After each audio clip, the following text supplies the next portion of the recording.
Hey everybody, how you doing? And welcome back to another edition of Action Sunday. And today I'm going to be reviewing Metro, starring Eddie Murphy. This was requested to me some time ago, so finally I'm going to get to it. And we'll break the monotony of some of the stuff that I've been watching recently. And I'm going to say this right now: after watching Metro, I've never heard of this movie up until somewhat recently, and by recently I mean like a few months ago. I decided to watch it, and of course I'm not going to lie. I actually really enjoyed this movie. Because I don't want to play favorites, but I actually do enjoy Eddie Murphy as a comedian and as an actor, okay? Despite all the bullshit that happens to him, his personal life, but you can't discount that this guy is just raw talent. He's funny. He's a comedian. He's a good actor in front of the camera, and this one is kind of that same vein. And this was pretty damn fun. Now going into this, I thought, okay, so he plays a cop, or not really a cop. He's a hostage negotiator for the San Francisco police. Okay, so I'm thinking, okay, so it's kind of the same thing as Axel Foley. No, folks, this is a complete polar opposite of Axel Foley. Instead of being laid back, this guy is all serious. And in fact, there's some really, he takes his job seriously, and that's what I love about this character. It's Eddie Murphy can be a little serious in some of his characters, but still have that funny comedic moments. He has his moments in this movie, and it really shines like a dime. Okay, it's fun. All right, right off the bat, I do want to talk about one of my favorite moments of the entire movie. So. I don't want to give too much of a story away for those of you that have never seen it. So here's what happens in the first part of the movie. So after the opening salvo, and by opening salvo I mean the credits. After that, and after taking out his first victim, well, not victim, you know what I mean, like the first baddie, guy has a hostage at gunpoint. He takes him out. So somehow his car gets repoed, and so he goes back to his precinct. He asks the captain, "Hey, I need a car. Get me out of this." So somebody works a deal, gets a car. So he and his partner, played by Art Evans, if you don't remember that guy, he played a cop in Die Hard 2. He was the guy that helps John McClane in the airport. So he's in this movie, and of course I like this guy. But anyway, somehow they go down to the impound lot to try to find the car that he's looking for, and he's like, "Wait, this is the car." And it's instead of having this fancy convertible Mercedes Benz, he gets this old red a Chevrolet truck or Ford truck, where it was.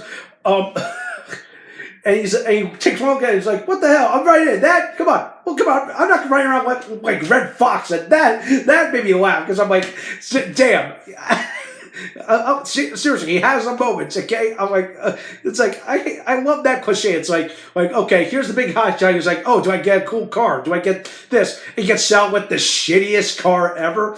Even though, well, some people may look at it as shitty, but of course it's a classic car. But of course, that's just me. I'm a sucker for classic cars. But anyway, so that's the funny part of the beginning part of the movie. But the real action or the real plot doesn't pick up till much later, which I think is one of the problems with this movie. It's the real plot, the story doesn't really pick up till I'd say the 20-minute mark of the movie or so, because that's when shit goes to hell. All right, so somehow he and his partner, they're trying to track down a jewel thief. This guy, Michael Corda, played by Michael Wincott. So if that I can't believe that. So how ironic. Somehow his partner gets murdered. The guy's on the run. Now, he's trying to figure out where he's going. So he teams up with this hotshot sharpshooter. But, well, not really a hotshot sharpshooter, but he's a sharpshooter nonetheless, played by Michael Rapaport. And more on that later. But anyway, so they're just trying to figure out where this guy is, and it's it just goes from there. There's some really fun moments. It's let's see. If you're expecting guns and explosions, it's nothing like that. But it does have some great moments of suspense. There's a great tease. At one point, it's "Oh, what happened to this?" And it's "Oh, it's the false alarm kind of thing."